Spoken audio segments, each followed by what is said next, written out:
we have three very different movies this week, and let's go ahead and start with The Invisible Man, which they tried to do the whole Universal Monster Universe thing all over again with The Mummy with Tom Cruise a couple of years ago, or a few years ago now. And obviously that was really quick to fail, so people were wondering if they were even going to bother doing anything else with that. I don't know if they're planning the whole universe thing still, or if this is just kind of its own thing, or what. But I do know that a while back, they had Johnny Depp in the title role, to my understanding. It got so far that I believe there was actually a poster for it. That wasn't even fan made, but was like an actual legit poster, and then that eventually completely fell through. And then it kind of came back with Lee Wanell, who is obviously got started by being the writer of Saw, and then wrote Insidious, and then has finally been taking off as a director. He did Insidious 3, but there you kind of tell he was sort of imitating James Wan. But then a couple years ago he did Upgrade, which really showed that he definitely has his own vision when he's not kind of in those confines of a franchise that was already going on. So, if you hadn't seen Upgrade, you definitely probably should. And these two movies are kind of sort of similar in style also. Like, you can kind of tell that if you didn't know him by name that it was the director of Upgrade. And I love the idea of him getting farther into this to where, really by his next movie probably, he could be one of those directors where all you have to do is like see a movie or see a visual and you'd be able to identify that it's him, which is exactly where a director wants to be. So when this starts off, it does. Oh, I guess another thing to mention would be, I don't know what some people were expecting out of this, but I guess some people have been complaining about knowing too much going in, or knowing like spoilers going in or something. And what these people seem to be talking about was the fact that if it was going to be one of those movies where it's ambiguous for a long time, if there's actually an invisible man or if she's just crazy. But you go into the whole universal aspect people keep talking about, and the whole monster franchise that they used to do, they're trying to bring back, and then just the whole concept in general. Yeah, I don't know how this got away from people for some reason, but if this is a spoiler to you, I don't know what to tell you, but yes, there is an invisible man, believe it or not. So, yeah, so now that that's out there, we start off with the whole Elizabeth Moss being the main character, which I think confused some people when it started off as the Johnny Depp movie that never came to be, and then suddenly it was the Elizabeth Moss starring movie, and people weren't quite sure what direction they were going, which it's really the logical direction of making the main focus of the movie the Invisible Man's victim rather than him himself. And especially with the way they do movies nowadays, there probably wouldn't have been a whole lot to do to pull that off, at least on the surface level, without really working it out. So they went in this direction, and Moss really seems to be, especially after her performance in Us, really going into like this. She could really be like a face of horror movies if she really wanted to, if she really wanted to go in that direction. And that's also depending on what you classify as horror, that may not necessarily technically be like The Handmaid's Tale or something like that. So when it starts off, we immediately get the vibe that she's a victim, because it's this escape scene that she seems to have been planning for quite some time, where she has to go through this dangerous boyfriend's genius scientist boyfriend also apparently, through this house to try to escape while he's asleep in the middle of the night. And the way they set up the house, and the way the camera just kind of lingers while she's doing this in silence, and the way it kind of shows off, because one of the things you want to do in a horror movie, especially if you're going to be using the place as a big set piece, is kind of introduce the audience to the layout. So there's a lot of that, and it really gives the vibe, even though it's, just Elizabeth Moss walking through a giant house, the way they show it off gives you the vibe of the opening shots of Alien, when they're showing you all the, hallways of the ship for the first time. But then there's like the added tension of that. Well, that's creepy in itself. There is an added tension that it's abundantly clear that she has to do this in total and complete silence. So she may accidentally bump into a couple of jump scares along the way, but those are... Yeah, if anything, those actually add more to the effect, because there's the whole thing of, if you're in a house with people and it's the middle of the night, it's that thing where, like, every single solitary noise you make when you're trying to be quiet seems extremely loud. And I think the whole jump scare factor is playing up more that rather than trying to do something for just kind of a cheap scare effect, which really does work. And a lot of the strength of this movie is just the way it shows off things. Like, I mean, obviously there's, the scares themselves, and there's Moss's performance and all that, but really it's just sort of the camera work that kind of becomes the star of the movie, because there's so much to do, because I guess you could say that does, in a way, despite the fact of this being Elizabeth Moss's movie, what the camera tends to focus on does sort of make the Invisible Man the star of the movie, by just lingering on things that look like empty rooms or empty chairs or whatever, but we always get that we don't know for sure in the moment when something's there and when something isn't. So the camera just gives us time and just kind of stops moving and looks like it's staring at nothing, and that gives the audience time to really wonder if we're looking at something or if we're not, which is really... It seems like it would be like the no-brainer way to do this, but no, it actually feels like, oh, thank God they made the right decisions when making a movie like this. They didn't fuck it up, so that's great.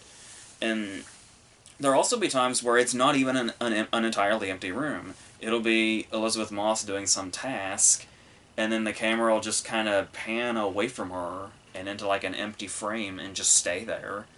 And and it's never like always given away if there's something there, if there isn't. More often than not, we're not told straight up if there's actually something there or not. And then sometimes we get, shots of her she's staying with her friend after all this, Aldous Hodge, and we get and his daughter, Storm Reed from A Wrinkle in Time, among other things.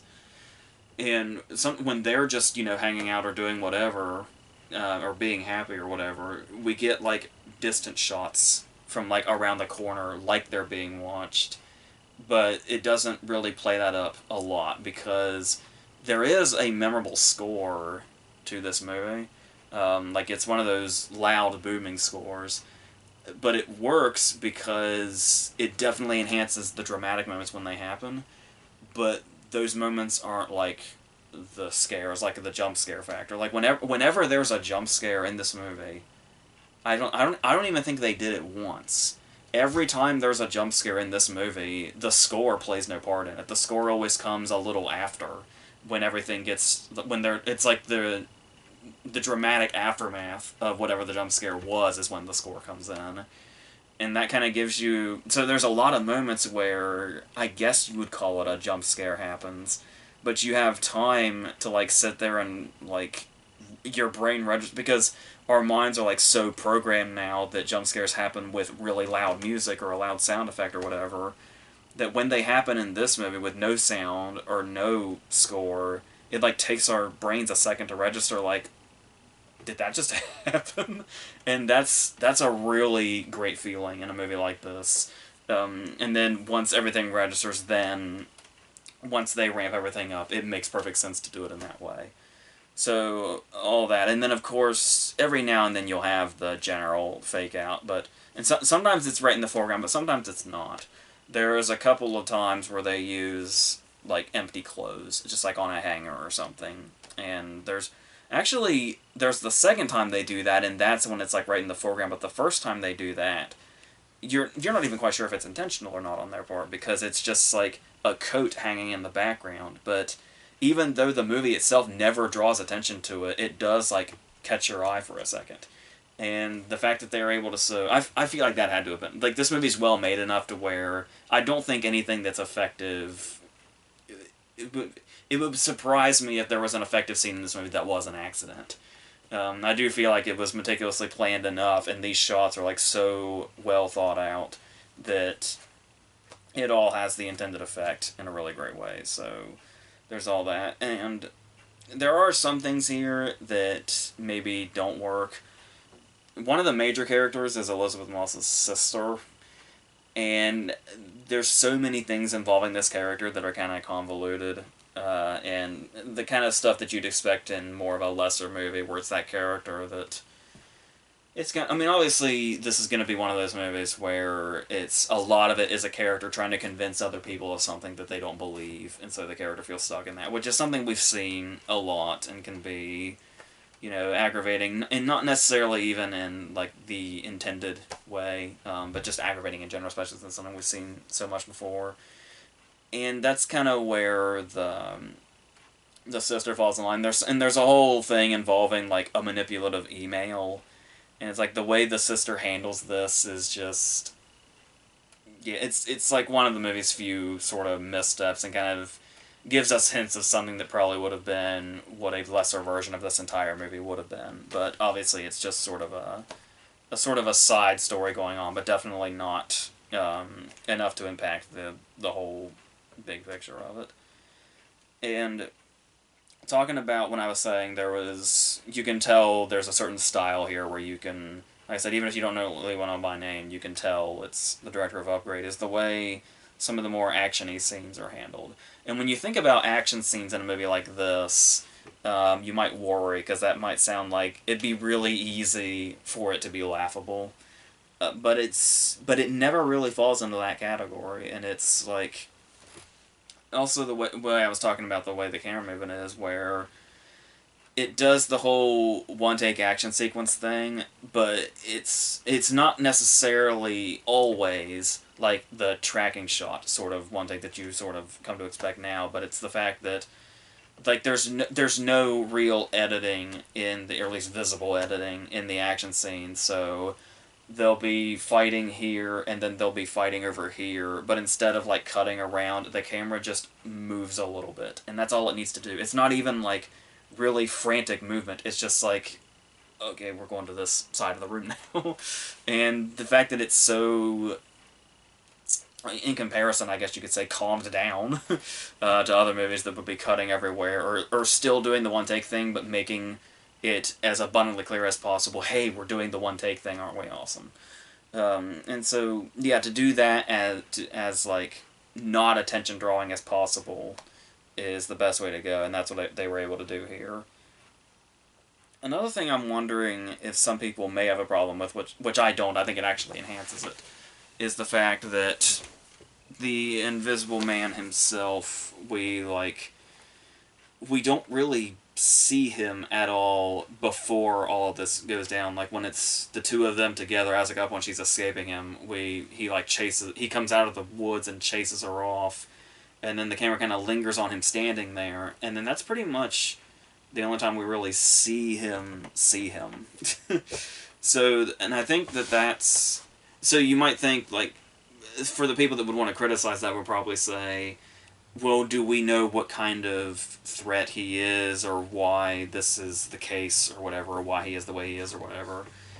But I kind of think that's what makes him so threatening as the Invisible Man, because we don't know him. We only know what we hear through Moss's character, because they could have done the stupid flashback thing, where there are scenes where she explains what their relationship was like, and in another movie, once again a lesser movie, we would have had flashbacks of him being abusive or whatever, but it goes strictly on like her delivery of it, and just through her explaining it, we get the terror that he can cause and what he's capable of, and that's really all we need. And it makes him a lot more threatening that we don't like see him much at all. So that's also the way to go. So yeah, and then I think to say anything else would probably be a little too much. So that's probably all that needs to be said. So like I said, it's really all about the style with this one, even though Moss at the center of it is great and really sells all that, particularly in those moments where she has to,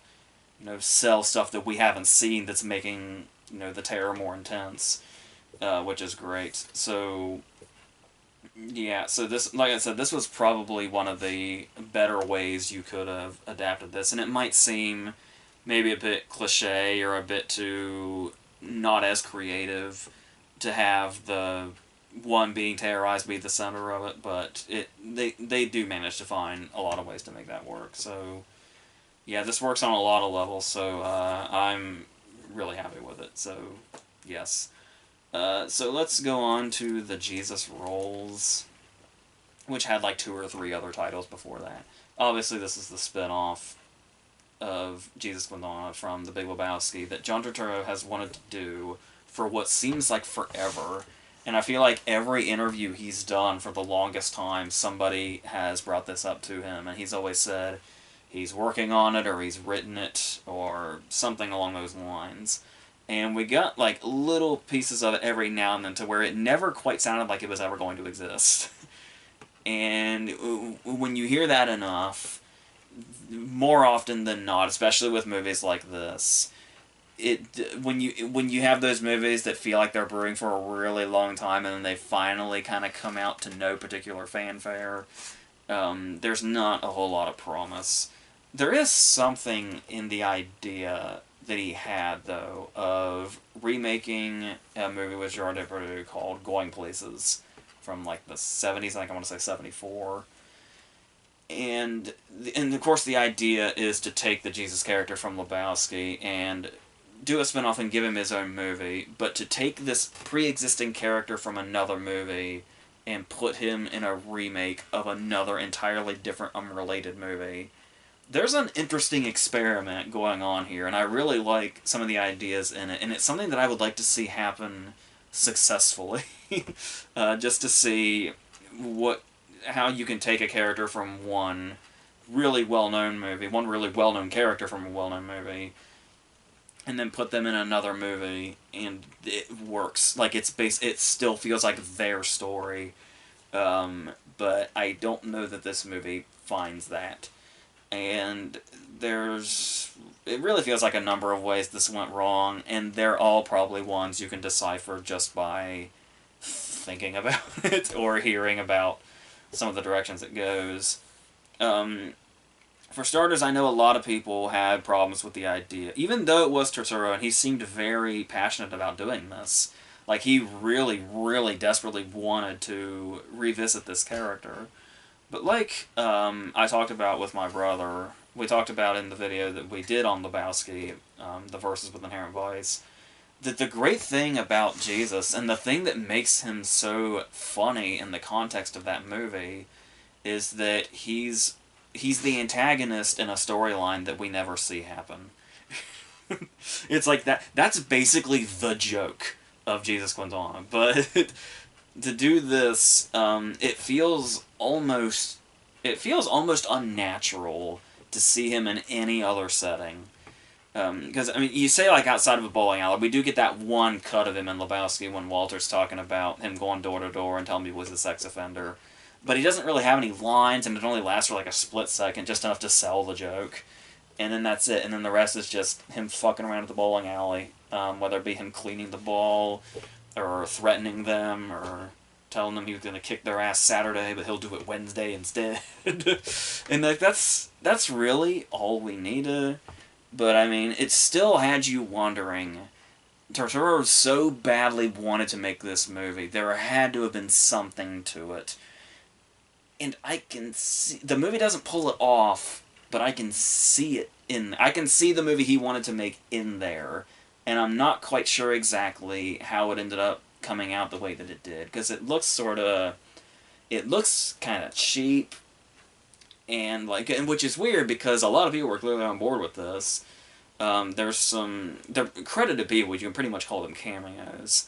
And there's a lot of recognizable faces, and it's like, I can imagine, people, because Lebowski has such a wide fan base, many of which are other people in the business, that it's easy to see that he probably could have gotten just about anybody to be in this, just based on what it was and the fact that it was him still doing it.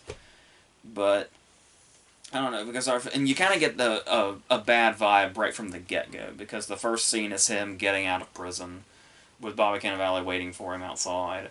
But the first scene before he gets out is a scene with the warden of this prison, and the warden of this prison is Christopher Walken, and Christopher Walken plays this scene like he's reading off cue cards or something, and that in general kind of gives it this whole vibe of, despite how long he wanted to make this and how long he may have spent writing it, the movie itself, the product itself, feels cobbled together at the last minute. And that's pretty much what the whole thing feels like. That wasn't just like a one-off scene. That was this is the movie kind of scene. And so you talking about though about I can see the movie in there that I think he wanted this to be. There are so many scenes. I'm not quite sure how to describe this or how I came to this conclusion for sure, so bear with me. But there are a couple of scenes, like there's a confrontation with a character, a hairdresser played by John Hamm, and there's a scene that he has in a store with a security guard. And these two scenes feel like they probably looked really good on paper. Like, I could see these scenes written down in a script, and reading them in a script, they work. But there was something lost in translation when it made it to the screen, and it feels really, like, I don't know, like really off balance, and like almost like it's kind of rushed, and then the scenes just sort of end, and characters like just don't come back for one reason or another. And and there's also stuff like, as far as bringing back some of the stuff that people know about the character, where there's, I can't remember who he's talking to. It might be the John Hamm scene still, which, like I was saying, for the most part works. But then you get lines like he tries to say the line again that he says to Walter about, you know, if you pull that piece on me, I'll shove it up your ass and pull the trigger until it goes click. He says that line again, kind of, but it's just like, it's not the line, it's the gist of the line. And it's, I don't know, it's almost like for a split second he forgot his own line, so he just condensed it. And it's, it just doesn't really work that much. So, and then of course they have one bowling scene where of course he has to lick the ball, but it doesn't feel like Jesus doing his thing that we know. It feels like them saying, hey, here's the thing you liked so much. Here is the iconic shot of this character. And then it's just in there. And that's there's really nothing else besides that. So, yeah, so, no, I'm realizing I got some scenes reversed. What I was thinking of with John Hamm, the other line they used was, with John Hamm he uses the nobody fucks with Jesus line.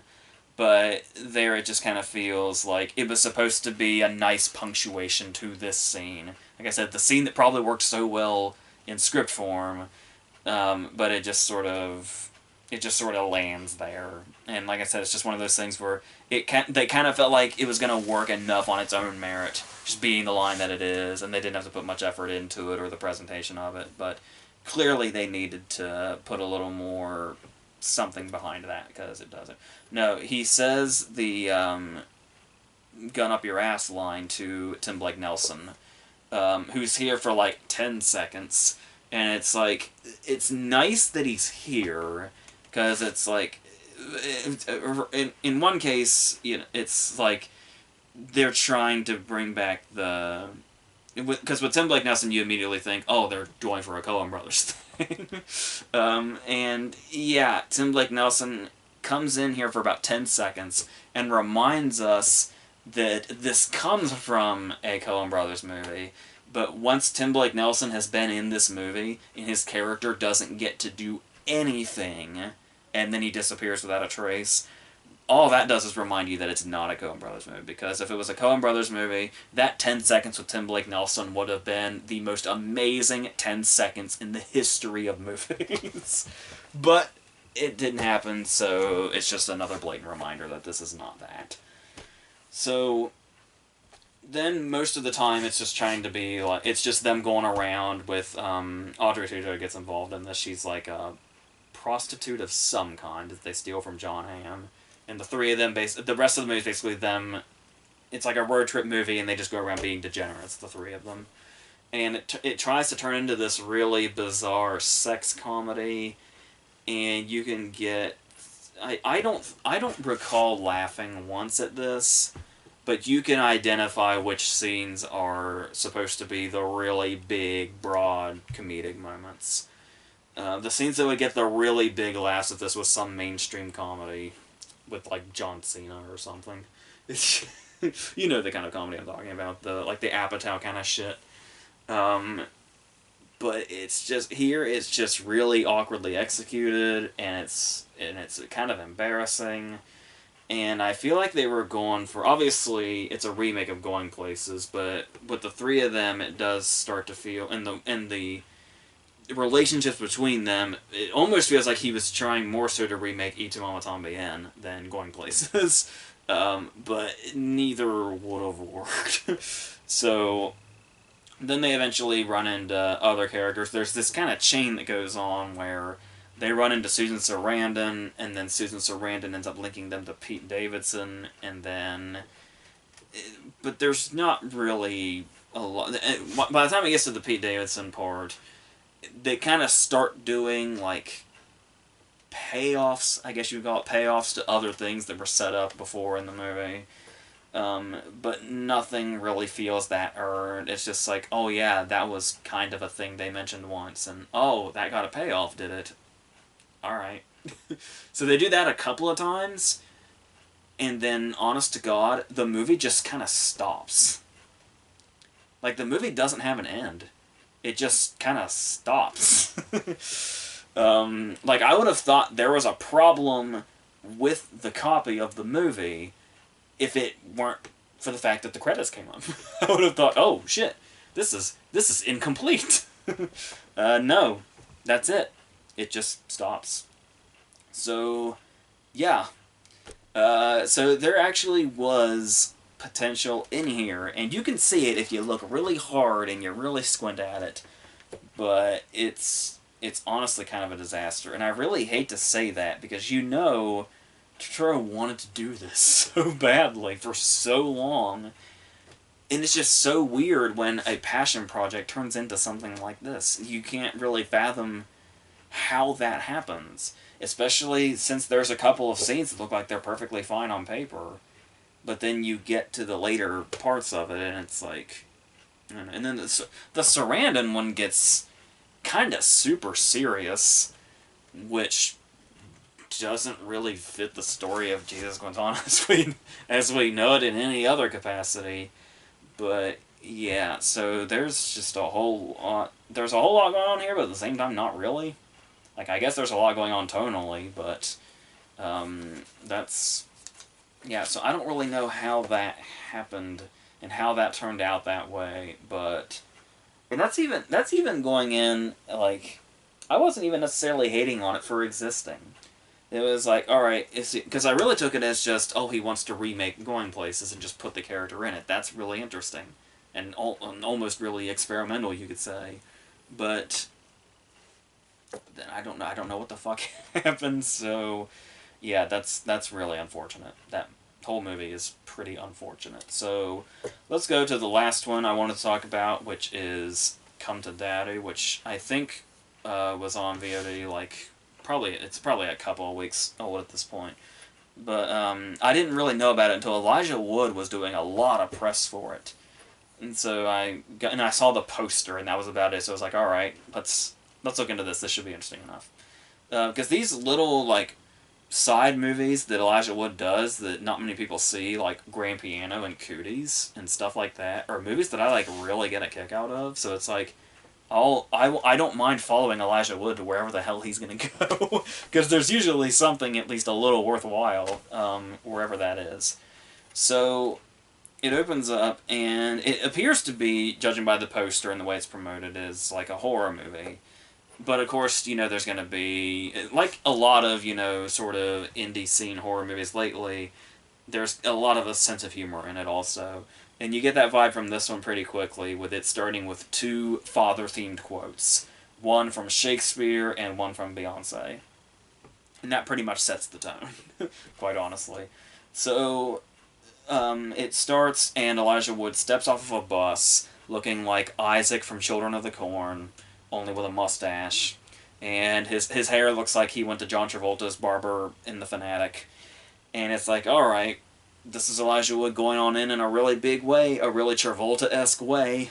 Let's see how this pays off. Because I hadn't really heard anything about the movie's quality, so I just ran with it, and it was like, alright, there's either something pretty great at the end of this, or there's something that's the exact and total opposite, and we'll see what happens. And yeah, so he gets out into the middle of nowhere and meets up with his dad, who was Stephen McHattie, I believe. And a lot of it is just dialogue between them for a while, where the reason Elijah Wood is out here is because his dad, who he hasn't seen since he was a child, like, neither of them even really remember what the other looks like. And they're sitting across from each other, and they're having these conversations, and there's something unsettling about this. Like, it's really great. During these conversations with his dad, and when we're, like, in the house, it's uncomfortable enough and unsettling enough that the movie does actually make you feel like how you feel when you're in, like, a stranger's house for the first time. And there's that sort of uneasy level. And then it just kind of gets progressively weirder, and his dad's like this really sort of offbeat character, and we're not quite sure what his motives were for bringing him out here, because Elijah was saying, oh, the letter was so inviting and seems so remorseful for being gone for so long, and then he comes out here, and it feels more like he's been lured out here for something, and yeah, and as they were talking, I was getting vibes of the Creep movies with Mark Duplass, which I love, which are amazing. So that was like really working for me. It was just kind of the two of them talking, and we're not quite sure where the dad is going, or like what is being set up here, and the way they kind of go back and forth, and he's like constantly confronting him about is Elijah Wood lying about his life or not. And there's like, and because we just know Elijah Wood from stepping off of a bus and getting here, we realize we don't really know either one of them. But Elijah Wood is usually like so sort of relatable. It's really easy to we immediately sort of trust his perspective, which means the dad is almost immediately off-putting. But then there's like this mixture of, well, I guess we don't know much about either one, so where is that going to go? And then it's got this whole mysterious vibe around it, and then it sucks to say this, because obviously we want movies to be unpredictable, but it's like, it almost is getting more and more commonplace now for movies to have drastic turns only like a third of the way in. And it's like, before too long we're going to get too used to that. And so, once again, because I feel like I say this a lot more lately than usual, and that is to not give anything away after talking about the first third like we just did. That's really all I can say without saying too much. So, apart from the fact that we know this conversation between him and his dad will ultimately, eventually evolve into horror in some way or another. And we're just sort of waiting for that, but there is that uneasiness also that happens. So yeah, I don't really know. There's not really much else I can elaborate on, and really one way or the other, like even to describe, like how some of the scenes build tension, almost feels like it would be saying too much. And it does sort of have honestly the bad luck of, there is one recent movie where if you were to describe the turns, it might sound similar to that recent movie, and it's not in like too much, but enough in a way that that's where your mind's gonna go. So yeah, but and not even taking that into account, I do think that the first third that we talked about is much stronger than what follows. But there is still something here, because you've got the stuff you'd probably expect if you've seen even just the poster, where it's like, exploitation-style gore is the kind of stuff we're eventually going to go into, and then, like, the really dark humor of everything and stuff like that. And, yeah, but that's the thing, though, is, like, this stuff can be great, but it kind of just feels like if you see enough movies, especially in this vein, it does kind of feel like we're getting into pretty redundant talking points, where it's like, yes, there is the really graphic horror mixed with the dark sense of humor, and, well, there's twists and turns starting at a third of the way through, and then it just keeps going in different directions and all that. But it does manage to make those turns without losing sight of itself, which is definitely impressive. And the movie as a whole is worth checking out if this is just your kind of thing. But I do think that first third, when it was a lot more like one of the creepy movies, is where its real strengths were. And then once it starts to get a bit more over the top about itself, then and it even gets to a point where the middle, like once it really starts to take off, is so over the top that it kind of makes the climax a bit of a letdown. Like there's hardly even a climax. So, so I don't know if that sounds promising or not, but that's really what I can take away from this. So that's probably all I can say about that. So I think that's going to be it for these a verses, which I'm halfway done preparing. Should be not too long after this, a day or two, um, or whatever, and then we'll go into the next stuff. Next week, we have Spencer Confidential, which I'm excited about cautiously, and then we have the Ben Affleck basketball movie and the Pixar movie Onward. So that should be what next week is, and I think the Emma remake with Anya Taylor-Joy is going wide, so probably that too. And then another versus, and so on. So until all that stuff, I think we're done here.